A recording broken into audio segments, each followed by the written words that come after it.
So Lauren Gentile is going to be giving the first talk. It's titled Sea Storms Tourism, a case study of the hazards and vulnerabilities of Cape Cod, Massachusetts. So Lauren is doing her fellowship with the Climate Program Office in NOAA in the Sectoral Applications Research Program. She's coming to us from the Southern California Sea Grant Program. And she just recently received her PhD in Environmental Social Science from Arizona State University this past May.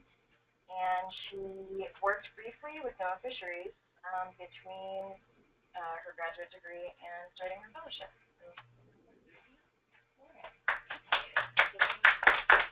Well, thank you for coming to hear my presentation today. And I'm going to share with you some of my dissertation research, which investigates how chronic and acute coastal hazards, socio-economic characteristics, and governance and decision-making interact to produce more resilient or at-risk coastal communities.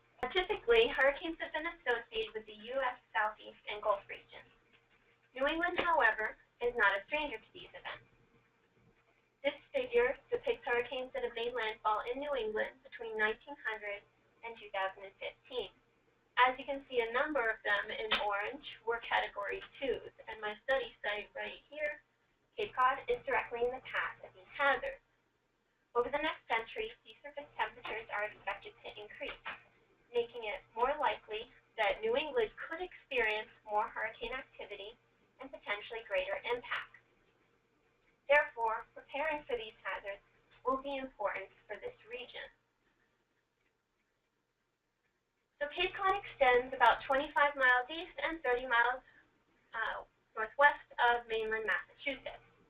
It's about 10 miles wide at its widest point and has 559 miles of coastline.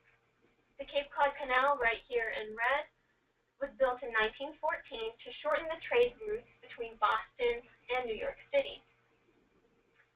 This effectively disconnected Cape Cod from the state, and as such, it is treated as an island, particularly in terms of its hazard preparedness.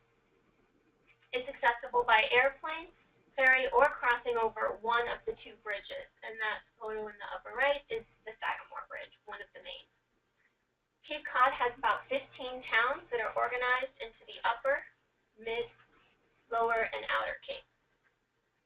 It has a year-round population of about 215,000 people, a third of which are retirees, with over 3.5 million summer tourists each year.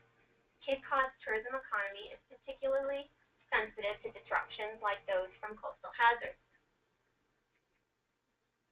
So the research was guided by three main questions. First, how are the biophysical conditions of Cape Cod impacted by inundation from sea level rise, hurricane storm surge, and their interactions?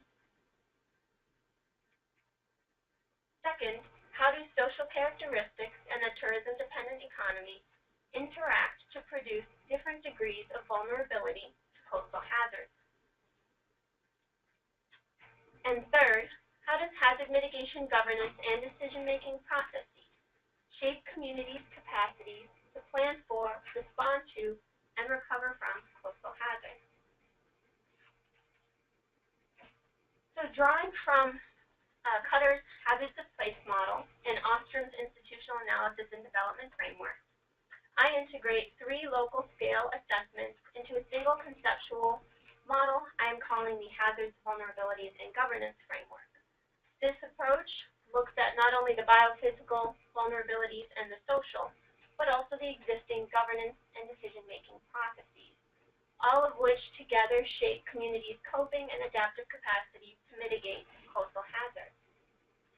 So for the biophysical vulnerability assessment, I use GIS to model three main hazards. First, a 1-meter sea level rise.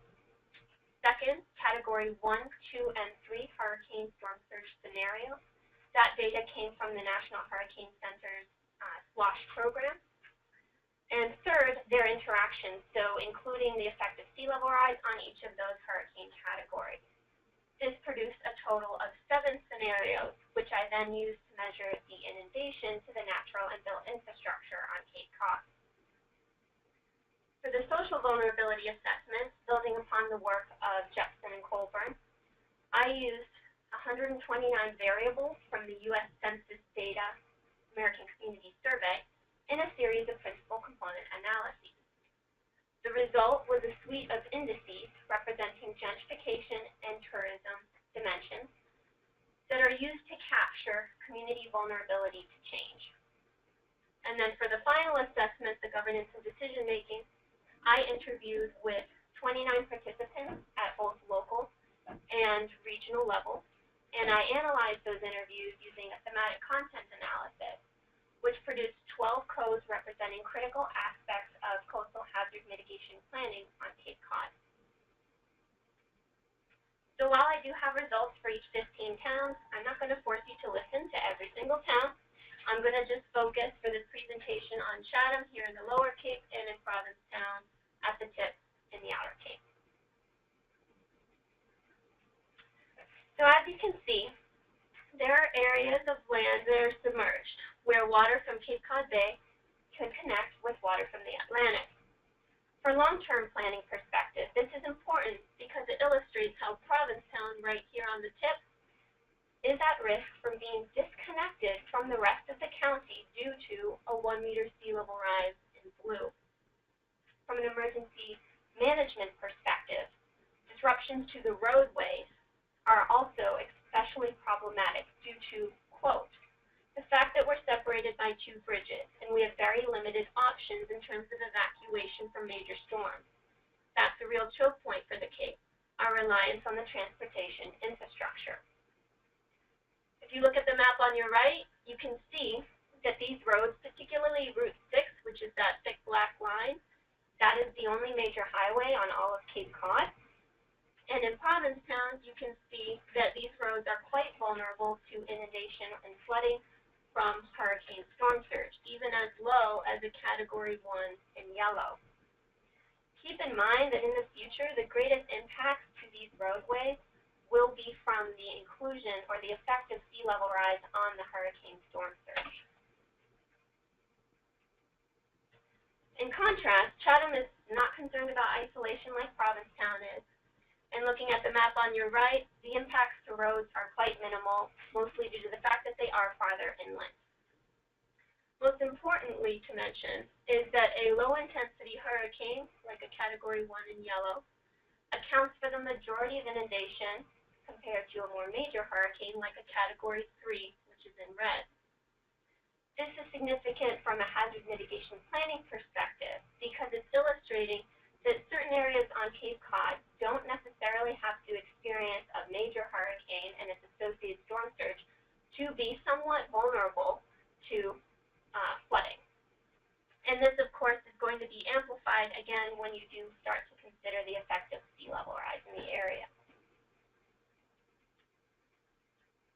So these coastal hazards could also cause substantial impacts to the Cape Cod's tourism economy, and one way is through the inundation of its natural infrastructure.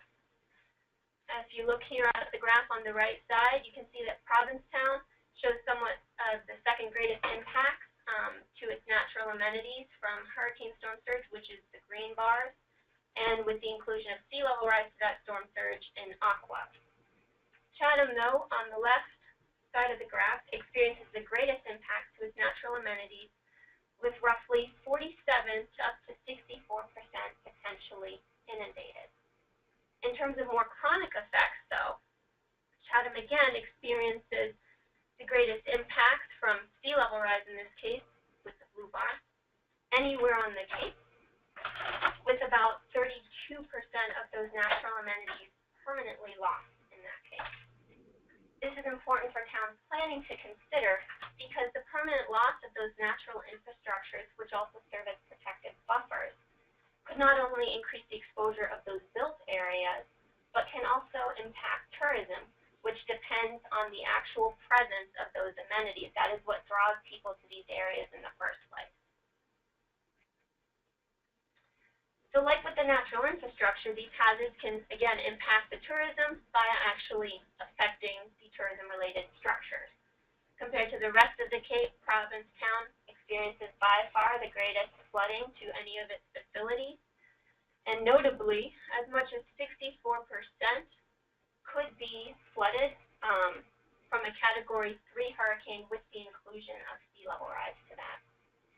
This means, looking at the bottom graph on the right, that as much as $120 million in damage could happen in Provincetown from that same scenario.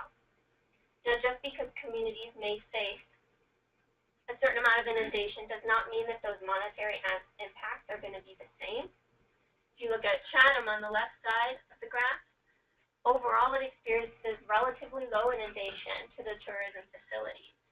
And yet, looking at that bottom part of the graph, it could experience anywhere from $50 to maybe $80 million in damage. This is likely a function of not just the density of those properties, but their actual value, which would vary considerably both within a town and even between towns. These monetary impacts are important for towns planning to consider, again, because they don't necessarily have to experience a lot of inundation like Chatham to potentially have certain economic impacts. And of course, these tourism infrastructure losses will be felt more directly by those communities with a higher economic dependence on tourism. The traditional social vulnerability indicators try to capture things like poverty, population composition, educational attainment, etc. But coastal communities can also experience shifts in their demographic and economic bases from gentrification, creating new areas of vulnerability. This form of gentrification is driven by the in-migration of retirees, which are drawn to these areas' natural amenities and recreational opportunities. So, gentrification can result in displacement, as well as shifts in those economic activities, social networks, etc., making communities more susceptible or sensitive to disruptions, particularly like those from social hazards. For example, on Cape Cod, they are seeing an increase in property values and taxes to the point where they are even exceeding the incomes of local residents. A Truro participant actually describes these struggles, quote, "The year-round residents, the old Truro people who have been here for generations, and the house has been passed from one to the next. A lot of those folks don't make a lot of money, struggle to make ends meet, and pay their mortgages, taxes, insurance." Looking at the bottom chart, Provincetown, the cost of living index is the only one that stands out, showing high degrees of vulnerability. This is likely because of the Cape Cod National Seashore, which prohibits development within its borders. So the properties surrounding it or nearby, their values start to increase, and the overall cost of living will start to rise as well. Again, the demand to live in and around these areas becomes higher and higher. Chatham, though, you can see shows quite high vulnerability across all three indices. What you're seeing in this town, and in general, what happens is that as more retirees move to an area, housing disruptions will occur, the overall cost of living starts to increase, and ultimately those young families and locals can get displaced. Unfortunately, this can create a socio-economic bias towards a more elderly, services-dependent population, which can increase the community's overall vulnerability. So Stedman et al. Found that communities without a diverse economy are more sensitive to economic fluctuations. So I argue that a community's reliance or overdependence on tourism can be an important factor influencing their vulnerability to coastal hazards. In Provincetown, if you look here, you can see only the Tourism Amenities Index stands out, showing somewhat moderate vulnerability.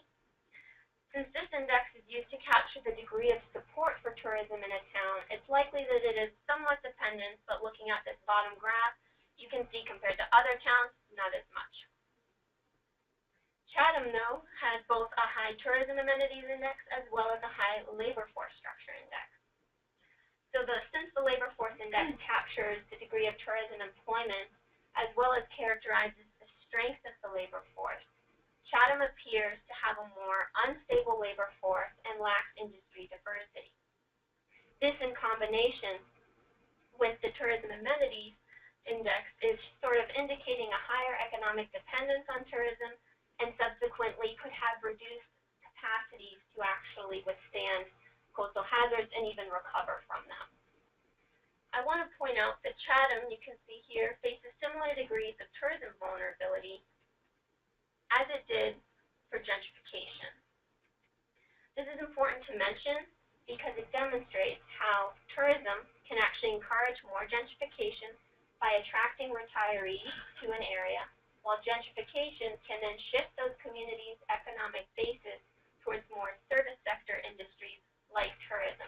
This creates almost a cyclical pattern where the gentrification and tourism start to feed into one another. So during my interviews, I ended up with 12 codes, again representing those important features of hazard mitigation planning on Cape Cod.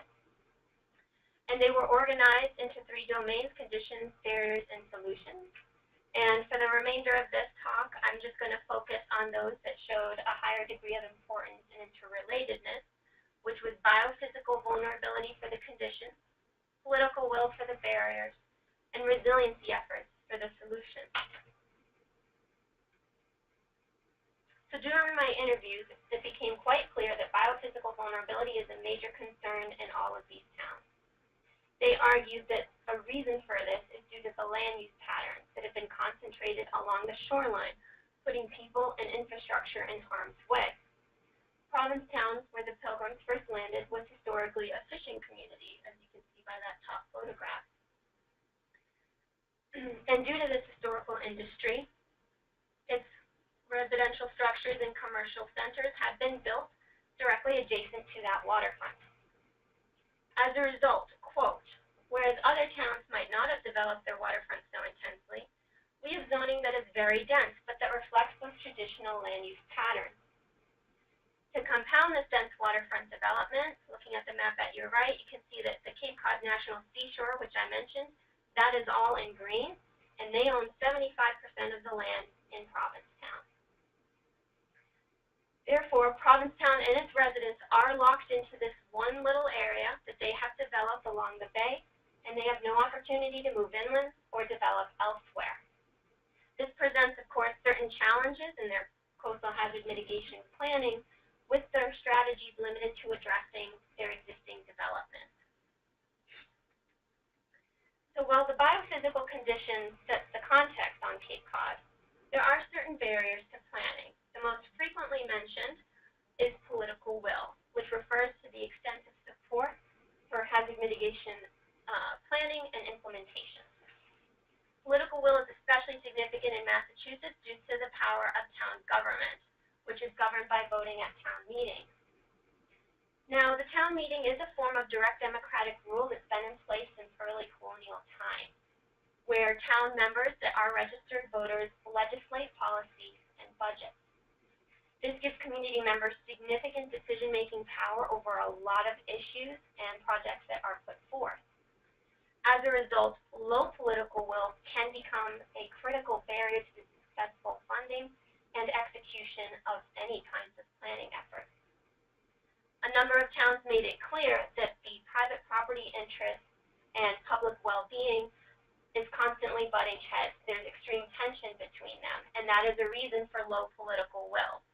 Quote, it's so personal property rights oriented out here that any time you're going to implement something that restricts somebody from building on their property, it's going to be an enormous political process.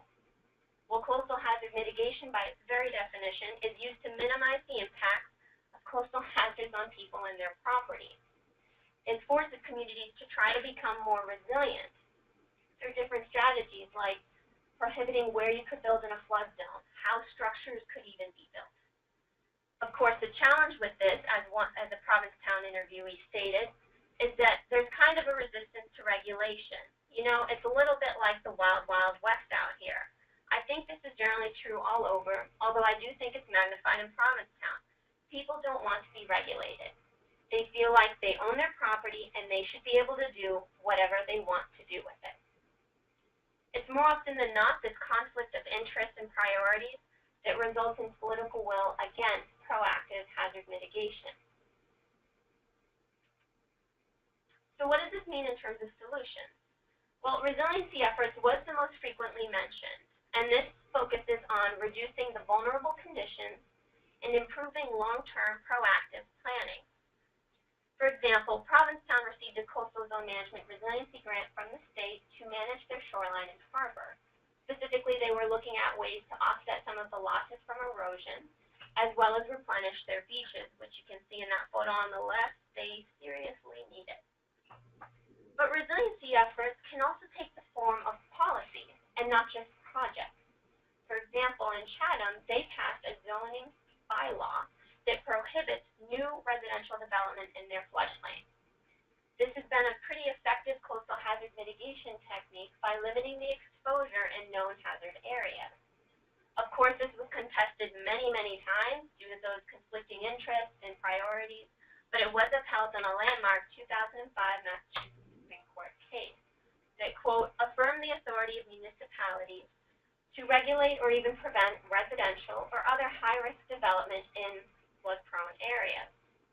This prohibition, however, does not address existing development, so other strategies are needed. If you recall on that map I showed you, in Provincetown, the Cape Cod National Seashore owns the majority of the land, and it is locked into that area. It cannot go anywhere else right now. So one approach this town is taking to mitigating inundation is by encouraging flood-resistant modifications to their existing structures, such as raising them a certain amount, which would allow floodwaters to move back and forth without causing as much damage.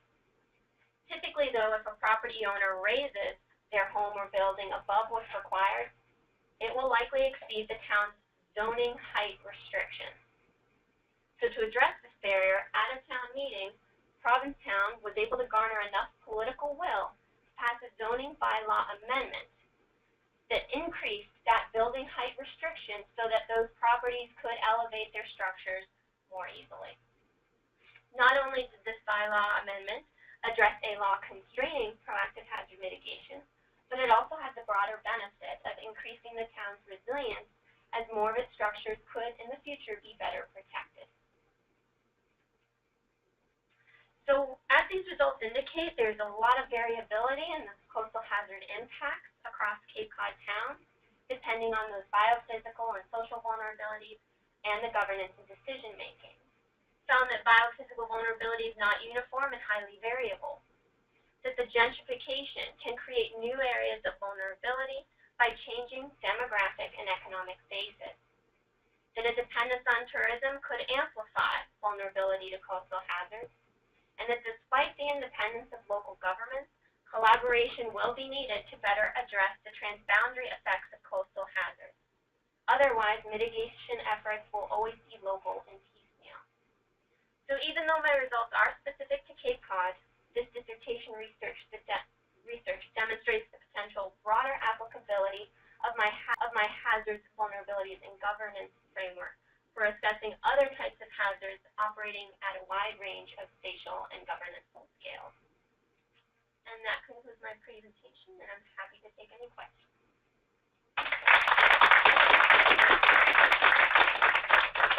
Question was, for those online, how did this study that focused on Cape Cod perhaps situate within the larger region, including places like Martha's Vineyard and Nantucket?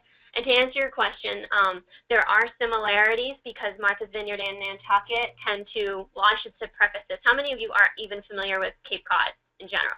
Good, yay. Okay, there's a reason why we call it Cape Cod and the islands is because there is a lot of similarities and they tend to have the same similar economic structures, similar social groups of individuals, and all of them are extremely dependent on tourism. They come together. So in that respect, you could very well make some of the similar claims I was doing, and they would apply in similar ways to those other areas. I can't speak to the mainland parts of coastal Massachusetts because, as I was pointing out, these are pretty distinct in the fact that they are isolated, they are islands, and that plays a very different role from like emergency management perspectives and things like that that you wouldn't have if you could escape inland very easily. Here, you can't do that. Can you imagine trying to get 3.5 million tourists over 2 bridges? Not very well. So, yes, your question. The question was, is the role of the county level in terms of the vulnerability, reducing vulnerable conditions? Is that what you're asking? Yes. The county does actually, and that's part of, while I mentioned political will from a local perspective, because that power of town government is pretty unique compared to a lot of other areas. Again, this throwback to Commonwealth of Massachusetts. yes, county is actually very strong. It's called the Cape Cod Commission. They are, in fact, a regulatory body, which is pretty unusual. And they do have hazard mitigation plans and various things to try to work with the communities to reduce those vulnerable conditions and find alternative solutions.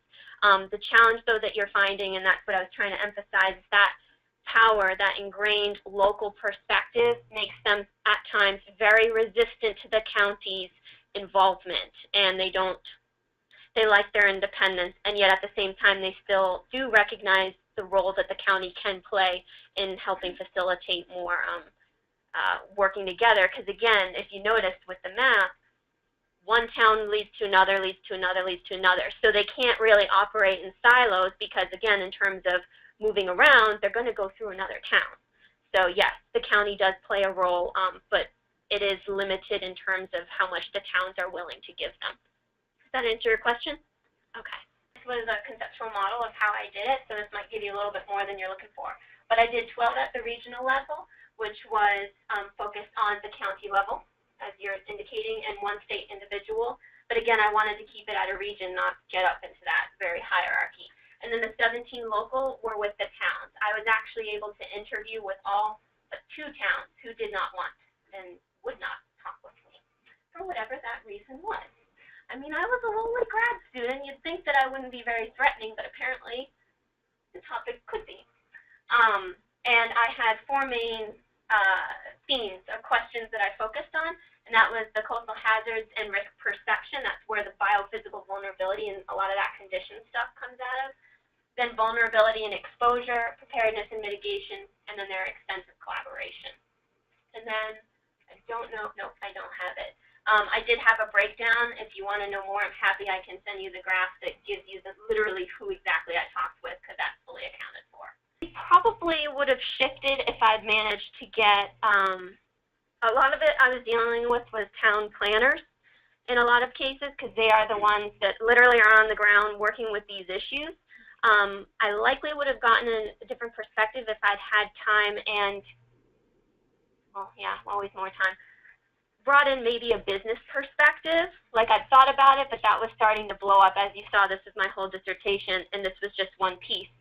But I think having gotten into maybe the business side of things would have been good. At one interview, they did have like a committee of people, and one was representing the business sector, but I do think that might have been pretty valuable in terms of getting more of the nitty-gritty in terms of impacts for the communities themselves and the different businesses involved and such.